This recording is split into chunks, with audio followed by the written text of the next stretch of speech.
हरे भरे जंगल के एक कोने में एक सुंदर फूलों से भरी वादी थी।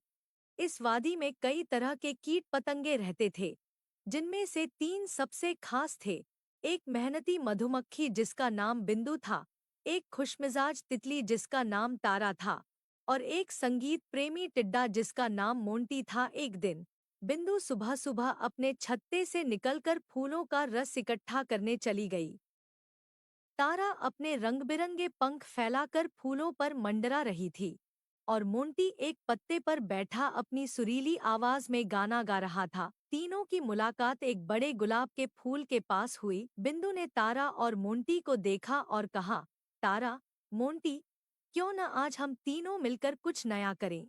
मैंने सुना है कि इस वादी के पार एक रहस्यमय बगीचा है, जहाँ के फूल बहुत ही अनोखे और मीठे होते हैं। तारा ने अपने पंख फड़फड़ाते हुए कहा, वाह, यह तो मजेदार होगा, चलो चलते हैं। मोंटी ने भी उत्साहित होकर कहा, मेरा गाना उस बगीचे में और भी सुरीला लगेगा, चलो चलते हैं। तीनों ने मिलकर उस बगीचे की ओर उड़ान भरी। रास्ते में उन्हें कई तरह की बाधाओं का सामना करना पड़ा। कभी घने पेड़, कभी तेज हवा, और कभी-कभी डरावने पक्षी, लेकिन तीनों ने मिलकर एक दूसरे का साथ दिया और सभी बाधाओं को पार कर लिया। आखिरकार वे उस रहस्यमय बगीचे में पहुंचे। बगीचा वाकई में अद्भुत था। वहां के फूल न केवल सुंदर थे, बल्कि उनमें से एक मीठी खुशबू भी आ रही थी। बिंदु ने तुरंत फूलों का रस इकट्ठा करना शुरू किया।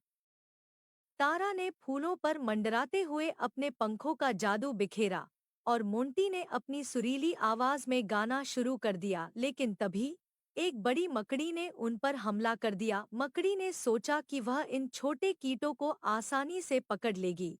बिंदु, तारा और मोंटी घबरा गए, लेकिन उन्होंने हार नहीं मानी। बिंदु ने अपने छोटे पंखों से मकड़ी पर वार किया।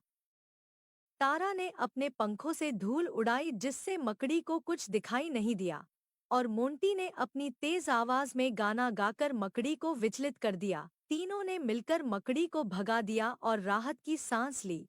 उन्होंने एक दूसरे को धन्यवाद दिया और खुशी-खुशी अपने काम में वापस लग गए। बिंदु ने सबसे मीठा रस इकट्ठा किया।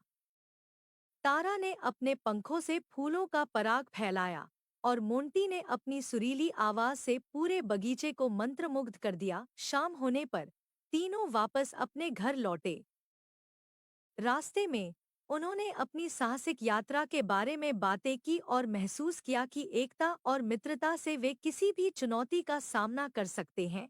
बिंदु, तारा और मोंटी ने अपनी इस यात्रा से न केवल अनोखा अनुभव प्राप्त किया, बल्कि एक दूसरे के प्रति सम्मान और प्यार भी बढ़ाया। इस प्रकार तीनों मित्रों ने यह साबित किया कि जब हम मिलकर काम करते हैं, तो कोई भी मुश्किल हमें रोक नहीं सकती। उनकी दोस्ती और साहस की यह कहानी जंगल के हर कोने में गूंजने लगी, और वे सबके लिए प्रेरणा बन गए।